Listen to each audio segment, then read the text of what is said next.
ইনবক্সে একজন আপু পাঠিয়েছেন, আমি একজন মেয়ে, নতুন মা হয়েছি, আজ ২৬ দিন হলো আমার সিজার হয়েছে। আমি আমার বাবার বাড়িতে চলে আসছি যখন আমার ৯ মাস তখন। আমি আসার পর আমার স্বামী আমার যাবতীয় সব খরচ বহন করেছেন। আমার ফলমূল, ঔষধ থেকে শুরু করে সব বিষয় সে খেয়াল রাখছেন। আমার সিজারের সময় আমার স্বামী সিজারের সমস্ত খরচ দিয়েছে। কিন্তু আমার বাবা যখন আমাকে ক্লিনিকে ভর্তি করায় তখন আমার স্বামী ঢাকায় ছিল। তাই আমার বাবা আপাতত ভর্তি করে এবং আমার পিছনে নাকি তাদের ১০,০০০ টাকা খরচ হয়েছে।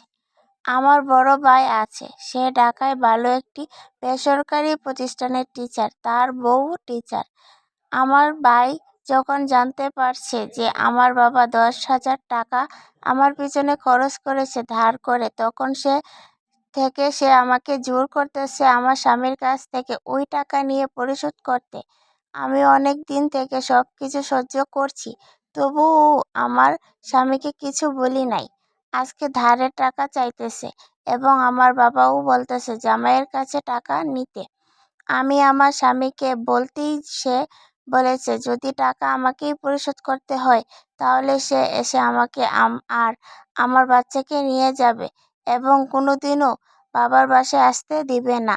এমনকি বাবা মায়ের সাথে যোগাযোগও করতে দিবে না। এখন আমি কি করব? আমার কি করা উচিত? আমার বাচ্চার বয়স মাত্র ২৬ দিন। ওকে নিয়ে একাই কিভাবে সংসার সামলাবো? সবাই আমার জন্য দোয়া করবেন এবং আমাকে সঠিক পরামর্শ দিয়ে সহযোগিতা করবেন।